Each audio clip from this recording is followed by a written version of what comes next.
नमस्कार। आज चैत्र शुक्ल एकादशी शके 1937 सादर करीत आहोत ठाणे वार्ता। ठळक घडामोडी। मुंबई महापालिकेची जलवाहिनी फुटल्यामुळे 18,000 जण बाधित।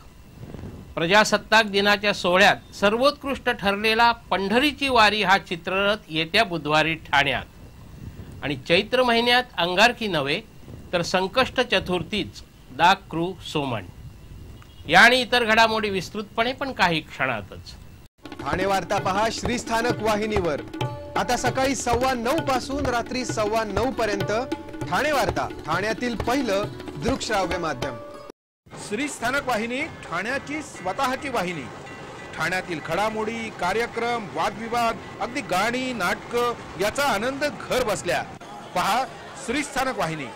आपल्या ठाण्याचं हक्काचं व्यासपीठ श्रीस्थानक वाहिनी। ठाणे वार्ता आता संकेतस्थळावर देखील ठाणेवार्ता.com वर क्लिक करा आणि ठाण्याच्या घडामोडी जाणून घ्या।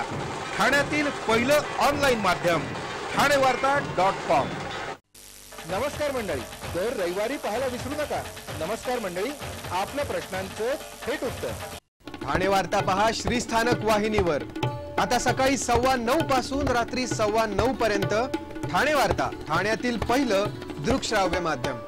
एकीकडे सरकारी वकिलांचं मानधन थकीत असताना दुसरीकडे शासनानं सरकारी वकिलांच्या नियुक्तीसाठी अर्ज मागवले आहेत। राज्य शासनाने पात्र अधिवक्त्यांची नामिका तयार करून शासनाकडे पाठवण्याचे आदेश जिल्हाधिकाऱ्यांना दिले आहेत। सरकारी वकिलासाठी भारतीय नागरिक बार काउन्सिलचा सदस्य, 55 पेक्षा कमी वय आणि वकिली व्यवसायातील 7 वर्षाचा अनुभव आवश्यक अशी पात्रता आहे। सरकारी वकिलांसाठी उद्यापर्यंत अर्ज सादर करायची मुदत आहे। जिल्हा न्यायालयातील काही सरकारी वकिलांचं मानधन न मिळाल्यामुळे मध्यंतरी वाद निर्माण झाला होता, तर दुसरीकडे नवीन सरकारी वकिलांसाठी अर्ज मागवण्याबाबत आश्चर्य व्यक्त होत आहे। मुंबई महापालिकेची ठाण्यातील 6 फूट व्यासाची जलवाहिनी फुटल्याने बाधित झालेल्या 550 घरांचे पंचनामे पूर्ण झाले असून बाधित झालेल्या कुटुंबांचं किमान 40 ते 90 हजारापर्यंत नुकसान झालं आहे। शनिवारी दुपारी ही जलवाहिनी फुटून हाहाकार उडाला होता।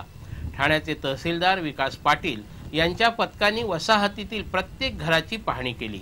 जलवाहिनी फुटलेल्या ठिकाणाजवळील घरांचं मोठं नुकसान झालं आहे, तर त्या तुलनेत दूर असलेल्या घरांचं कमी नुकसान झालं आहे। जलवाहिनी मुंबई महापालिकेची असल्याने आपदग्रस्तांना मुंबई महापालिकेकडून मदत मिळण्याची शक्यता व्यक्त केली जात आहे। यापूर्वी वर्तकनगर इथे जलवाहिनी फुटल्यामुळे 157 घरांचं नुकसान झालं होतं, त्यावेळी मुंबई महापालिकेकडून आर्थिक मदत देण्यात आली होती। मुंबई महापालिकेची जलवाहिनी वागळे इस्टेट परिसरात दुपारी फुटली, पण जर हीच जलवाहिनी रात्रीच्या वेळी फुटली असती तर मात्र अनेकांचे बळी गेले असते अशी भीती व्यक्त केली जात आहे। मुंबई महापालिकेच्या ब्रिटिशकालीन जलवाहिनीच्या दुतर्फा भूमाफियांनी झोपड्यांचं मोहोळ लावलं आहे। शेकडो कुटुंबीय जीवावर उदार होऊन या ठिकाणी राहतात। ठाणे महापालिकेकडून पाणी पुरवठा तर महावितरणकडून या ठिकाणी वीज पुरवठाही केला जातो। मुंबईत झालेल्या दहशतवादी हल्ल्यानंतर या बेकायदा बांधकामांचा प्रश्न ऐरणीवर आला होता, पण पुन्हा एकदा वोट बँकेच्या राजकारणाने हा प्रश्न मागे पडला। आता येथील रहिवासी पुनर्वसनाची मागणी करत असून जलवाहिनीच्या फुटीनंतर या भागातील अनधिकृत बांधकामांचा प्रश्न पुन्हा एकदा ऐरणीवर आला आहे। मुंबई महापालिकेची जलवाहिनी फुटल्यामुळे उडालेल्या हाहाकाराची तीव्रता आणि त्याचे झालेले परिणाम दुसऱ्या दिवशीही जाणवत होते। जलवाहिनी फुटल्यामुळे अनेकांच्या घरात पाणी शिरलं। हे पाणी ओसरल्यानंतर या घरांमध्ये चिखलाचं साम्राज्य दिसत असून अनेक घरात चिखलात वाहून गेलेला संसार सावरण्यासाठी प्रयत्न सुरू असल्याचं दिसत होतं। घरातील होतं नव्हतं ते वाहून गेल्याने आता करायचं काय असा प्रश्न या रहिवाशांसमोर निर्माण झाला आहे। ऐन परीक्षेच्या काळात वह्या पुस्तकं वाहून गेल्याने विद्यार्थ्यांसमोर वेगळीच समस्या उभी राहिली आहे। एकीकडे पाण्यात सर्वस्व वाहून गेला असताना दुसरीकडे पाण्याचं दुर्भिक्ष जाणवत आहे। ही जलवाहिनी फुटल्याचा फटका तब्बल 15,000 जणांना बसला आहे। यामध्ये 18 जण जखमी झाले असून 11,000 जणांची तात्पुरती व्यवस्था करण्यात आली आहे। घरात पाणी शिरल्याने टीव्ही, फ्रीज अशा इलेक्ट्रॉनिक वस्तूंना मोठा फटका बसला असून काहींनी इलेक्ट्रॉनिक वस्तू उन्हात वाळण्यासाठी ठेवल्या आहेत।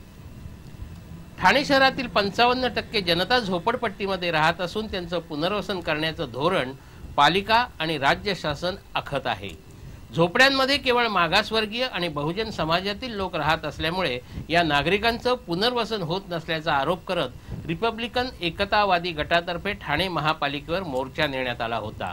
झोपडपट्टी वासियांच्या पुनर्वसनासाठी 2002 मध्ये ठाणे महापालिकेने वाल्मिकी आवास योजना आणली। त्यावेळी 1240 पात्र लाभार्थ्यांपैकी अवघ्या 270 लाभार्थ्यांचं पुनर्वसन करण्यात आलं। उर्वरित लाभार्थ्यांचं पुनर्वसन अद्यापही झालेलं नाही। ही झोपडपट्टी मुंबई महापालिकेच्या जलवाहिनीला लागून असून जलवाहिनी फुटल्याच्या घटनेनंतर येथील नागरिकांचा संसार वाहून जात आहे। जलवाहिनीच्या सुरक्षिततेच्या दृष्टीने येथील झोपड्यांचं पुनर्वसन गरजेचं आहे, पण पुनर्वसनाच्या नावाखाली 100 झोपड्यांवर नांगर फिरवण्यात आला। त्यांना बेघर केल्यावर त्यांचं पुनर्वसन झालेलं नाही।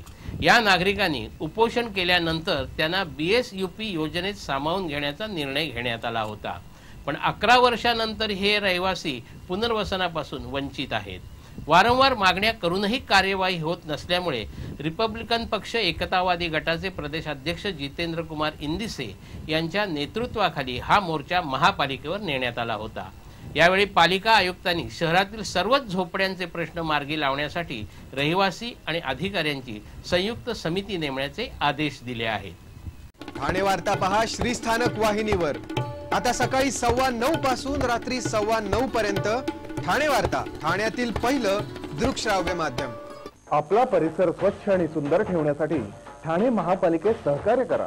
ओला सुका कचरा वेगवेगळा जमा करा आणि रोगराईपासून मुक्तता मिळवा। मौसम सारीज आणि मौसम फॅशन होलसेल मध्ये विश्वसनीय नाव। बस्ता आणि ऑफिस वेअरचे dress material, party wear, daily wear, semi stitch, readymade gown आणि कुर्ती।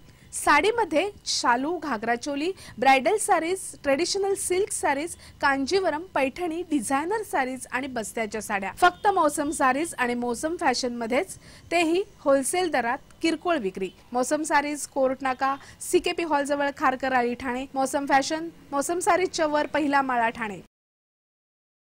ठाणे वार्ता आता संकेतस्थळावर देखील ठाणेवार्ता.com वर क्लिक करा आणि ठाण्याच्या घडामोडी जाणून घ्या। ठाण्यातील पहिलं ऑनलाईन माध्यम ठाणेवार्ता.com। डॉक्टर आणि रुग्णांचं पिढ्यानपिढ्यांचं जिव्हाळ्याचं नातं म्हणजेच डॉक्टर बेडेकर हॉस्पिटल। आता अत्याधुनिक सोयी सुविधा आणि तंत्रज्ञान युक्त वंध्यत्व निवारण केंद्रात IVF आणि टेस्ट ट्यूब बेबीची ही सुविधा। Doctor Bedekar hospital, Maharshi Karvepath, Thane. 65 वर्षांची निरंतर सेवा।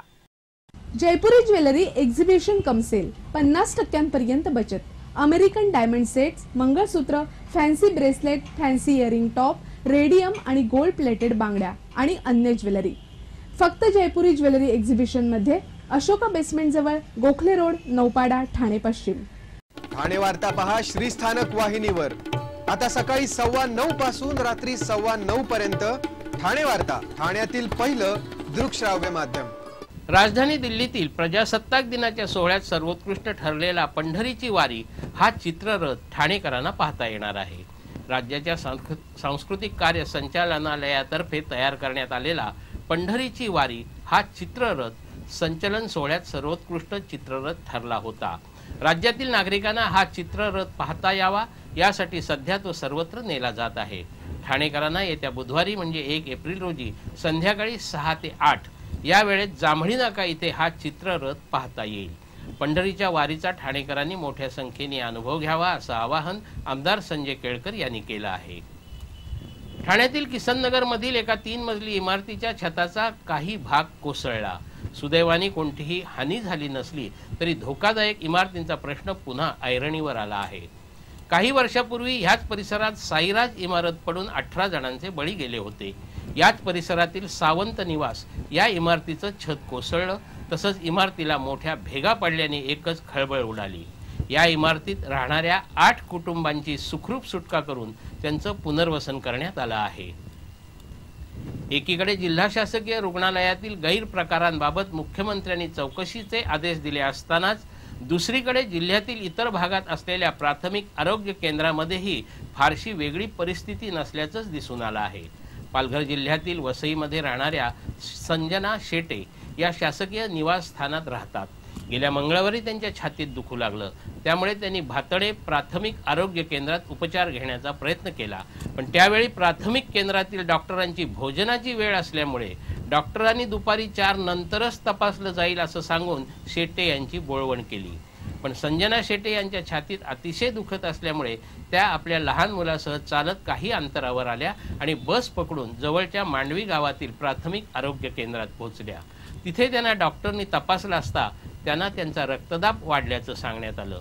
मांडवी येथील प्राथमिक आरोग्य केंद्रात उपचार करूनही रक्तदाब नियमित न झाल्यामुळे अखेर त्यांना जिल्हा शासकीय रुग्णालयात पाठवण्यात आलं.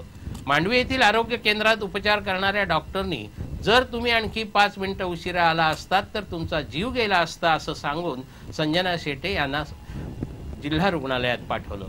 त्यामुळे जिल्हा रुग्णालयापेक्षा फारशी वेगळी परिस्थिती प्राथमिक आरोग्य केंद्रात नसल्याचंच दिसून येत आहे. यावर्षी चैत्र महिन्यातील संकष्ट चतुर्थी ही बुधवारी 8 एप्रिल रोजीच आहे असं पंचांगकर्ते दाकृ सोमण यांनी स्पष्ट केलं आहे. चैत्र महिन्यातील चतुर्थी ही संकष्ट का अंगारकी यावरून निर्माण झालेल्या वादावर बोलताना दाकृ सोमण यांनी ही माहिती दिली.